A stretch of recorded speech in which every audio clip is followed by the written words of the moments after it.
Sí se ve, ¿verdad? Ujú. Ok. Según yo, que no me acuerdo, eh, habíamos terminado de ver coartación aórtica. Sí. Así que, ay, ah, no, sí, aquí.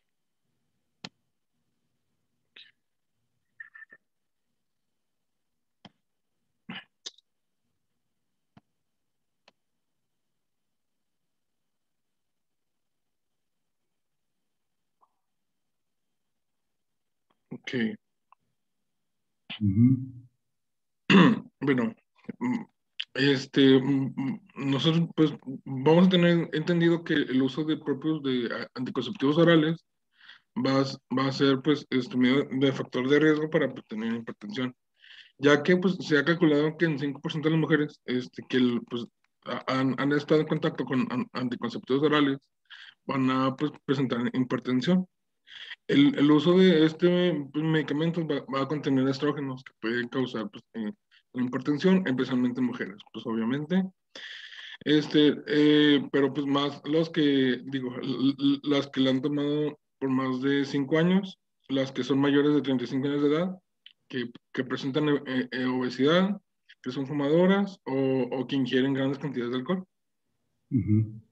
Igual, es importante pues recordar que la hipertensión va a ser pues ligera, moderada, y no raro que vaya a persistir después de pues estar continuando con el consumo de dichos fármacos. Ujú.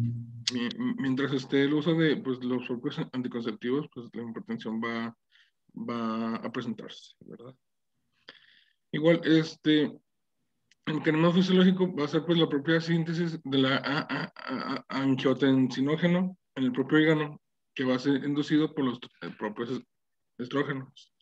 Estos, pues, al estar en contacto con la propia renina, este circulante se va a convertir en angiotensina 2, lo cual se convierte en angiotensina 1, lo cual se convierte en angiotensina 2, lo cual pues estimula la propia secreción de la aldosterona, la cual pues causa retención de sodio y agua, y esto pues va a expandir el espacio extracelular. Cuando pues la angiotensina 2 va a aumentar la resistencia periférica, pues esta pues va a aumentar la presión arterial. En pocas y sencillas palabras. Ok. ¿Va a decir algo? Sí, que regresa a lo de los anticonceptivos. Sí.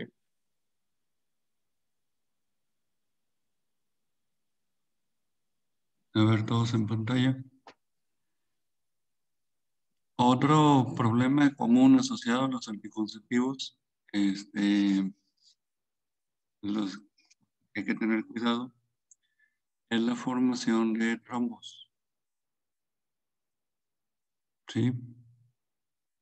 Favorece la formación de coágulos, sobre todo en venas varicosas, ¿no? Entonces, y las mujeres tienen más incidencia de venas de varices, pues, sí, miembros inferiores, ¿sí? Bueno, como ahorita está de moda la pandemia, el COVID también es procoagulante. Entonces, las mujeres jóvenes, si enferman de COVID, hay que ser cuidadosas si están usando anticoncepción, de estar checando que no haya trombosis en sus miembros inferiores. Sí sabían, ¿no? Que el COVID se asocia a tromboembolia pulmonar. ¿Sí? Entonces, el origen de los trombos que al final se alojan en el pulmón, en la gran mayoría de los casos, es en miembros inferiores. ¿Sale? Muy bien. Continúa ahora sí, Alfred. Bueno, ok. Ok. Vamos a tener también la hipertensión después de una cirugía cardíaca. En esto pues, se observa más en el postoperatorio de la propia cirugía cardíaca, ya sea una revascularización miocárdica, igual como una persistencia de conducto arterioso, una coartación aórtica, un reemplazo de válvula aórtico, igual en un trasplante cardíaco. En Ujú. esto pues, se observa de un comportamiento transitorio, la cual pues, va a intervenir diversos mecanismos, ya sea pues, por la propia secreción aumentada de las propias catecolaminas, ya, por la reacción del trauma quirúrgico, el dolor, la hipovolemia, hipoxia, sobrecarga de volumen, síndrome de supresión de betabloqueadores, cuando esto se toma de forma crónica, igual el uso de ciclosporina, igual de los glucocorticoides en el propio postoperatorio inmediato después del trasplante cardíaco. Bueno, para esto pues igual, después otra cosa es la fisiopatología de la hipertensión esencial, lo cual pues se va a dividir en tres. La hiperrémica, lo cual pues va a estar presente en un 60% de los pacientes, los cuales pues van a tener una elevación de la renina plasmática, elevando también la presión arterial, lo cual pues se debe a la propia resistencia periférica. Y esto pues por la acción de la angiotensina 2, igual por el aumento de la reactividad vascular, por la retención de sodio en aldosteronismo secundario. Y eso pues causa una lesión en órganos blancos. Es de difícil control y requiere una terapia combinada para el control adecuado.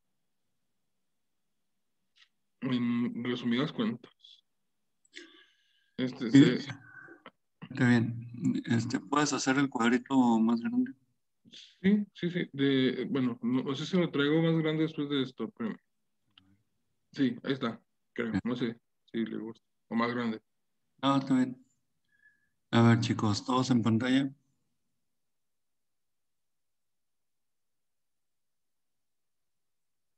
A ver, quiero que le pongan mucha atención al cuadrito, ¿sí? Pero a la vez quiero que estén todos en pantalla para estarlos viendo. La idea es esta. La fisiopatología habíamos platicado que la fisiopatología de la hipertensión arterial esencial eran tres mecanismos básicos, ¿no?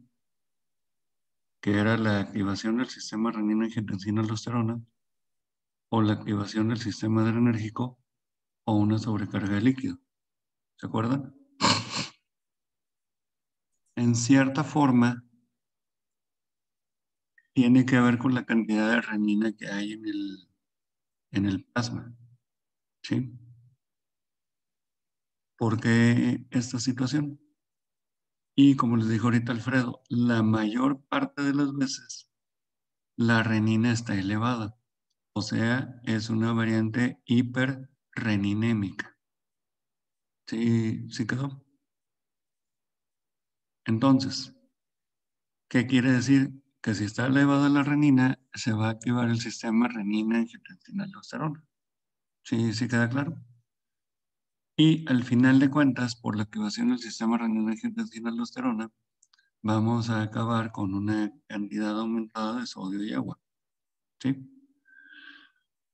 Entonces, la hiperreninémica también se comporta con un exceso de volumen de líquido. ¿Hasta ahí vamos bien? ¿Se acuerdan cuando hemos mencionado que la principal opción para la hipertensión arterial esencial es algo que bloquee el sistema renina-angiotensina-aldosterona? ¿Sí? O sea, ya para que empiecen a pensar en tratamiento, ¿de acuerdo? Pero tratamiento basado en fisiopatología. Por eso es que es tan importante el uso de inhibidores de la ECA y el uso de bloqueadores de angiotensina para el tratamiento de la hipertensión esencial, porque la mayoría tiene renina elevada. ¿Sí quedó claro? O sea, por eso la mayoría de los pacientes con hipertensión arterial esencial, estos fármacos le funcionan bien. Y luego, si a este fármaco le combinas un diurético de tipo tiazídico o un diurético de tipo espironolactona para bloquear el efecto de la aldosterona, pues ya tienes un tratamiento inicial muy interesante para la hipertensión. ¿Sí, sí queda clara la idea? ¿sí? Ahora, que tú estás viendo al paciente y te das cuenta que en lugar de tener retención de líquido, retención de sodio, el paciente lo que tiene es taquicardia, ¿sí? A ver, todos en pantalla. Tiene taquicardia, está como muy excitado, como muy ansioso, muy acelerado, ¿sí? Entonces es probable que tenga mayor actividad del sistema adrenérgico. Entonces para ese paciente será conveniente un beta bloqueador. ¿Sí quedó claro? Bueno, denme 2 minutos porque se está agotando la batería. Ahorita regreso. Voy por el cable.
Ok. A ver. Regresen a la pantalla. Muy bien. La menor parte de las veces la hipertensión esencial se debe a una retención pura de líquidos. ¿Sí? Es la menor de las veces. Y en ocasiones va a estar asociado también a presencia de falla cardíaca. Entonces, si hay una retención pura de líquidos, valdrá la pena un diurético de ASA. ¿Sí? Pero, en general, tomen como su primera opción un inhibidor de la ECA o un bloqueador de angiotensina. ¿Sale? Y en general, piensen, sí, pronto. No le den tiempo que evolucione mucho. Piensen en usar una combinación. ¿Sí? Y las combinaciones casi siempre tienen que llevar un inhibidor de la ECA con un diurético. Si no tolera el inhibidor de la ECA, un bloqueador de angiotensina con un diurético. ¿De acuerdo? O si identifican que no hay mucha retención de líquidos, un inhibidor de la ECA con un calcio antagonista o un bloqueador de angiotensina con un calcio antagonista. De hecho, la industria farmacéutica ya tiene creadas varias opciones de combinaciones que ya vienen en una sola tableta. ¿Sí queda la idea clara? Al final del tema de hipertensión, si hay tiempo que sí debe de haber, yo les voy a dar un tema de hipertensión que tengo preparado que dura 30 minutos, pero es así como de tips, ¿sale? Entonces ahí les voy a dar una formulita que obviamente no es infalible, ¿verdad? Necesita cierto criterio médico, pero con esa, si se atienen a esa formulita, si se apegan a esas indicaciones, van a darle el tratamiento adecuado a 9 de cada 10 pacientes. ¿Sí? Van a tener un 10% de pacientes que ustedes no van a poder controlar. Está bien, no hay problema, está genial. ¿Sí? Esos irán a manos del internista. ¿Sí? De esos 10, el internista podrá controlar 5%. ¿Sí?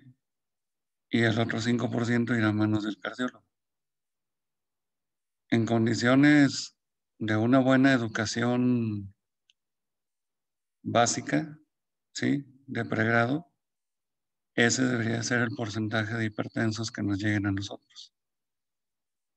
¿Sí me explico? O sea, 1 de cada 20 hipertensos debería llegar al cardiólogo. ¿Sí me expliqué? 18 los debería de controlar el médico general, 1 el internista y 1 el cardiólogo. ¿Sí? ¿Cuál el cardiólogo? Pues el hipertenso multiresistente o el hipertenso con cardiopatía. ¿Sí? El hipertenso que además tiene falla cardíaca, el hipertenso que además tiene cardiopatía isquémica, el hipertenso que además tiene valvulopatía, o el hipertenso que tiene las tres juntas más la hipertensión, ¿verdad? Sí me expliqué. Entonces, para que no se me estresen y se me pongan muy locos, porque luego la verdad, sale uno de la escuela y dice, pues no sé ni cómo recetar, ¿sí? Al menos en hipertensión, les aseguro que si se atienen a esa formulita, y les insisto, con cierto criterio médico, o sea, hay que pensarle tantito. Les aseguro que van a dar un tratamiento efectivo en 9 de cada 10 pacientes. También les aseguro que si no se atienen a esa formulita, pues van a ser otro médico más, que lo único que hace es generar interconsultas para medicina interna y cardiología. ¿Sale? O sea, si le ponen ganas, ustedes se quedan con 9 de cada 10 pacientes, lo cual no es nada despreciable. Conozco médicos generales que viven de la hipertensión y viven bien. Sí, ya quisiera yo tener su volumen de consulta. Entonces, no lo echen en saco roto. ¿Sale? Bueno,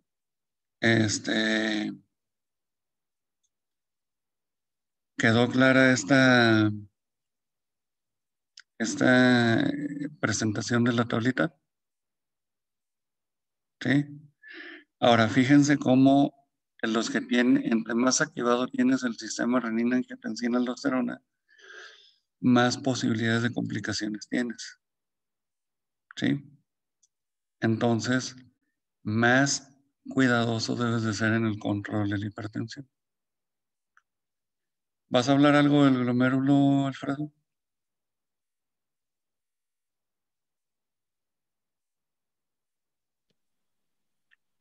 Bueno.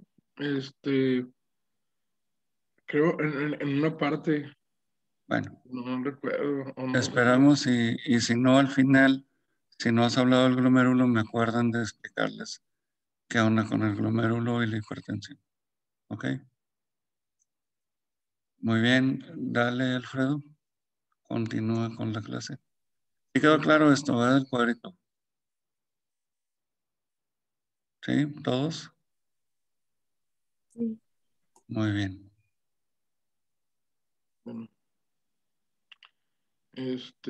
Bueno, continuando igual, pues,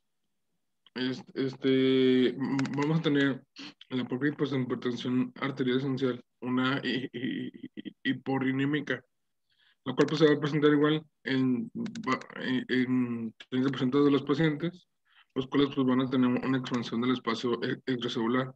Esto va a ser en ausencia de un aldosteronismo primario o secundario. Este va a existir cuando el aumento extracelular se va a inhibir la secreción de renina plasmática y se va a elevar por la presión arterial. Para esto, pues, responden a monoterapia con diuréticos a dosis baja, ya sea la hidroclorotiazida, la clortalidona y la espironolactona.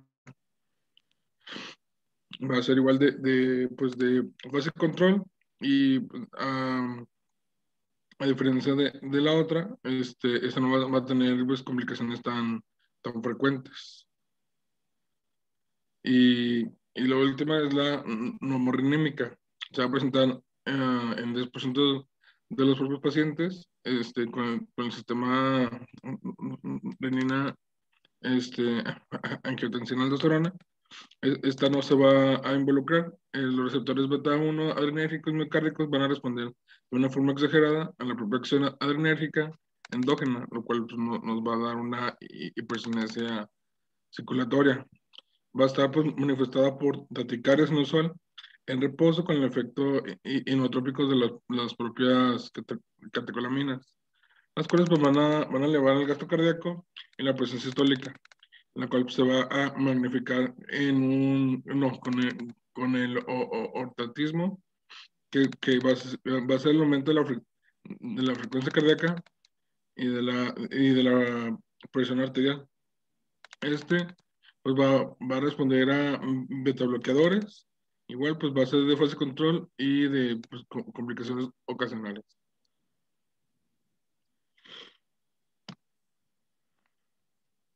Bueno, vamos a tener los tipos clínicos de hipertensión arterial, ya sea la hipertensión arterial diastólica, que la elevación de la presión arterial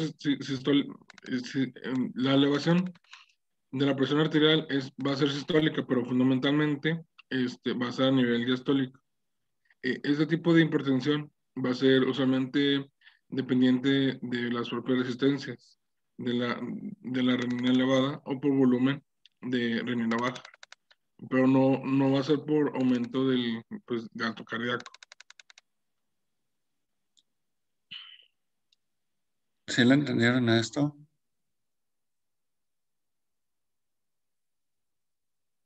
Bueno, a ver, continúa con la siguiente diapositiva y luego les explico las dos. Okay.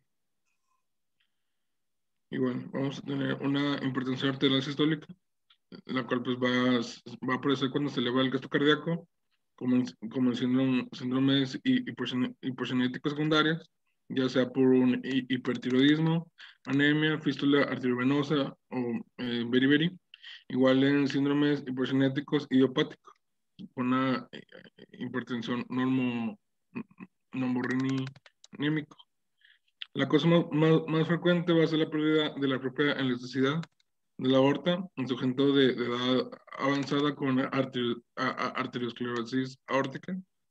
Y en estos casos, pues se va a notar una elevación desproporcionada de la propia presión sistólica, con presión diastólica en cifras normales, que es mayor que 15 G7, menor que 90 por miligramos de mercurio. Bueno, A ver, ok. Sí, ahí. Fíjate bien. La presión sistólica no es 15 G7, ¿eh? Es 150. O sea, la G es un 0 y el 7 es diagonal.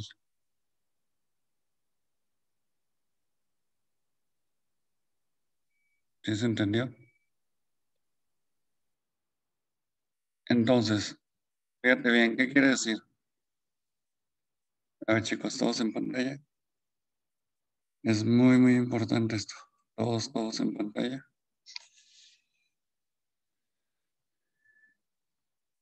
La gran mayoría de la hipertensión, de los pacientes con hipertensión, se dividen en dos tipos, ¿sí? El que tiene hipertensión global, o sea, elevación de la presión arterial sistólica y elevación de la presión arterial diastólica de manera simultánea, ¿sí? Ese paciente es el típico hipertenso. Y ese típico hipertenso va a tener 140-90 o 160-100 o 180-110. ¿Sí me explico? O sea, va subiendo la sistólica, pero también sube la diastólica. ¿Sí? Habitualmente eso se presenta en pacientes jóvenes. Ustedes y yo tenemos un concepto muy diferente de joven. ¿Sí? O sea, para ustedes yo soy un venerable anciano. Y para mí, yo soy un super chavo. ¿Sale? Y ustedes son unos bebés. ¿Por qué? Porque normalmente la diferencia o el momento de separación en los tipos de hipertensión es a los 75 años de edad. ¿Sí quedó? De los 42, 45 que empiezan las personas a volverse hipertensas, se va subiendo la sistólica y la diastólica, la sistólica y la diastólica, la sistólica. ¿Me explico? O sea, se suben las dos presiones y a los 75 años la sistólica se mantiene arriba y la diastólica empieza a bajar. ¿Sí? A la presión arterial elevada que tiene la sistólica alta y la diastólica abajo de 90 milímetros de mercurio, se le conoce como hipertensión arterial sistólica aislada, con un gran predominio en las personas mayores. ¿Por qué? Porque ahí no están aumentadas las resistencias vasculares, sino que ya las arterias, las paredes arteriales están rígidas. ¿Sí? Por eso la sístole es muy elevada, pero como no están aumentadas las resistencias vasculares como tal, no hay tanta vasoconstricción, la diástole es baja. ¿Sí? ¿Sí me expliqué? Entonces, esta es una diferencia importante porque les he dicho muchas veces que el mejor tratamiento para la hipertensión, ¿qué son?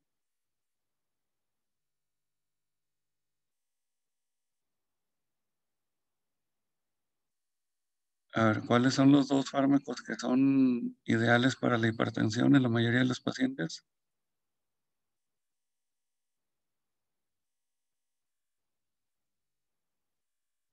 Los inhibidores, ¿eh? Los seca.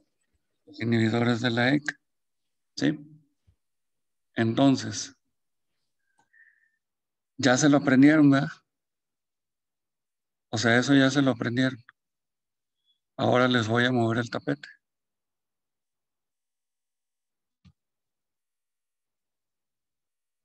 ¿Por qué les voy a mover el tapete?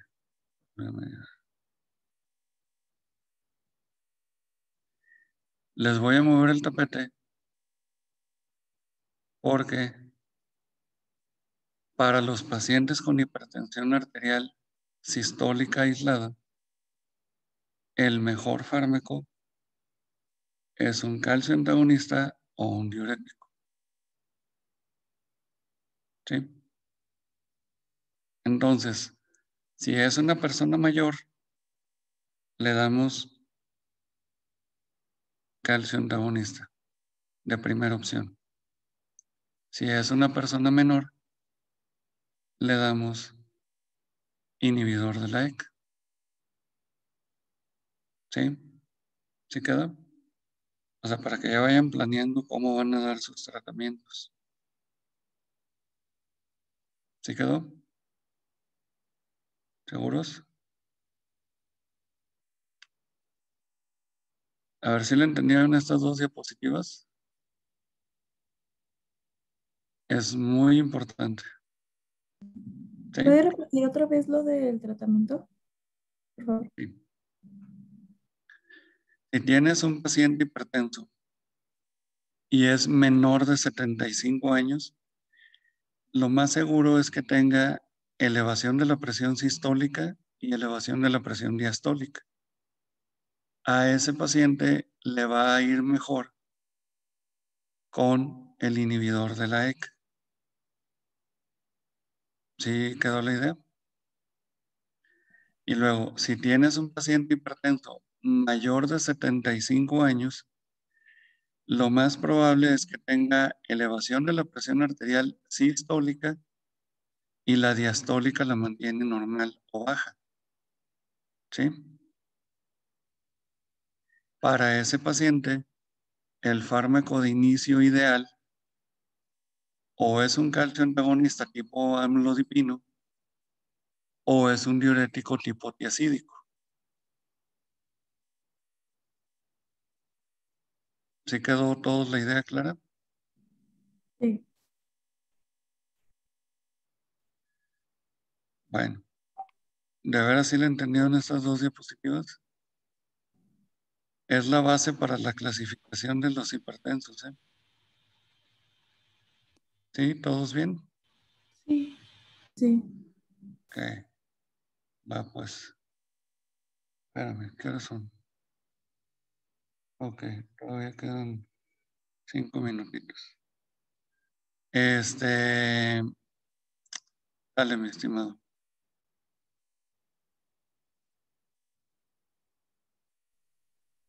Bueno, igual, en esta presentación se presenta un pulso amplio de tipo saltón, hace con endurecimiento arterial palpable en los casos de arteriosclerosis generalizada. Igual aparece en pacientes mayores de 60 años con riesgo a enfermedad coronaria y cerebrovascular. Va a ser de difícil control y tratamiento con diuréticos, tiazídicos a bajas dosis y calcio antagonistas de tipo hidropiridinas de la reacción. Lo que comentamos ahorita, ¿no? ¿Sí quedó? De veras todos quedó bien, ¿verdad? Claro. Bueno.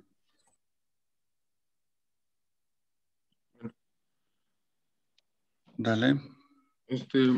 Igual pues, vamos a tener un síndrome metabólico. Para esto, pues, es importante recordar que pues, el síndrome metabólico, hipertensión y la hiperlipidemia van a ser causas de una disfunción endotelial, ya sea por el aumento de la propia actividad de la propia enzima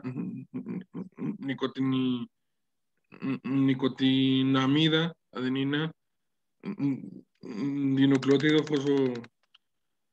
fosfato oxidasa. Esta pues va a favorecer el aumento de radicales de superóxido y una reducción en la propia biodisponibilidad del óxido nítrico en las propias células endoteliales.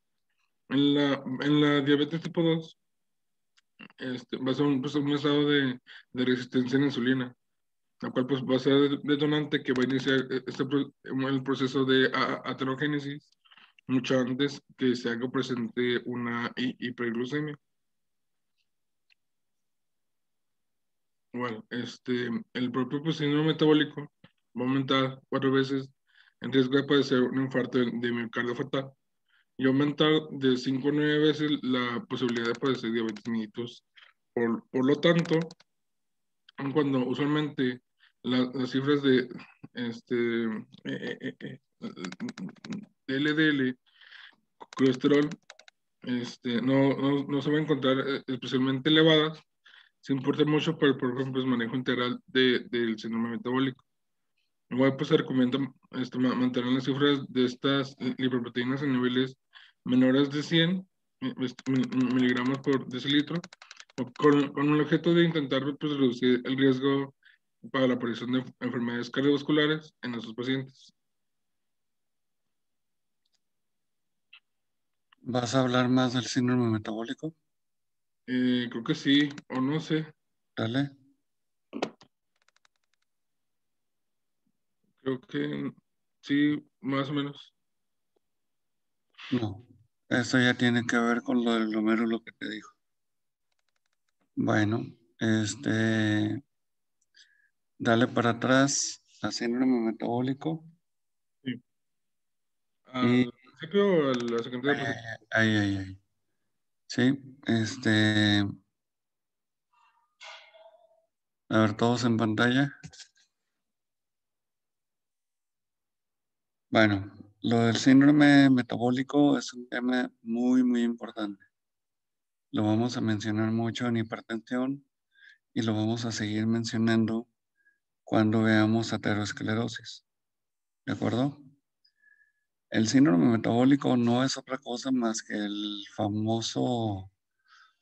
la famosa disminución del metabolismo con la edad. ¿Sí? Entonces, dejas de ser capaz de metabolizar adecuadamente pues todo lo que consumes. Entonces empiezas a crear hiperglucemia y eventualmente diabetes. Empiezas a manejar mal los lípidos y te subirá el colesterol LDL, que es el más aterogénico. Empiezas a manejar mal tu peso, entonces empiezas a subir de peso y te empieza a crecer la cintura. ¿Sí? Con todos estos factores, empiezas a ganar sobrepeso, tu capacidad de eliminar radicales libres se disminuye, lo cual aumenta la reactividad vascular y a nivel renal provoca el aumento de renina, por tanto se activa el sistema renina-angiotensina-aldosterona y te empiezas a volver hipertenso. ¿Sí queda claro? Y luego te avientas una comida tipo, bueno, las que había antes, ¿no? Carne asada tipo lagunera, ¿sí? Que matábamos media vaca para cada carne asada. O discada así de tamaño monumental. Y consumías una gran cantidad de triglicéridos y tardabas mucho tiempo en metabolizarlos. Y quedabas con hipertrigliceridemia, ¿sí me explico? Ese síndrome metabólico consta de 5 criterios, ¿sí? Si tienes 3 de esos 5, ya lo tienes, ¿sí? Criterios de síndrome metabólico: obesidad o sobrepeso, ¿sí? Aumento de perímetro abdominal, hipertrigliceridemia, hiperglucemia o diabetes, ¿sí? E hipertensión. Y como les dijo Alfredo, todo está en niveles pequeñitos, ¿sí? Tú dices, ay, es que pues para empezar está gordibueno, ¿verdad? O sea, no está gordote. No, está gordito, está simpático todavía. Cachetoncito nada más. Bueno, pero trae 140/90. Le empezaré el tratamiento y trae glucosa de 105. O sea, no 126 para diagnóstico, no, 105. Apenas se está elevando. Y trae un LDL de 135 cuando el normal es 130. Y los triglicéridos andan en 180 cuando deberían de ser 150. No, se me hace que este gordito lo pongo a dieta y a caminar y con eso se aliviana de todo. Pues sí, si te hace caso. Sí. Pero ¿cuántos pacientes creen ustedes en el mundo real que hacen dieta y ejercicio permanentemente cuando se los recomienda un médico? Aproximadamente 5 de cada 100. O sea, casi nadie. ¿Sí queda claro? Entonces, ¿por qué es importante el síndrome metabólico? Porque el síndrome metabólico es factor de riesgo para diabetes, factor de riesgo para enfermedad vascular cerebral, factor de riesgo para cardiopatía isquémica, factor de riesgo para retinopatía diabética, retinopatía, factor de riesgo para aterosclerosis generalizada, factor de riesgo para dislipidemia, factor de riesgo para pancreatitis y es una causa independiente de pérdida de sobrevida a largo plazo. Es un factor de riesgo independiente que te disminuye la vida. ¿Sí queda claro? ¿Es difícil diagnosticar síndrome metabólico? No. ¿Qué requieres?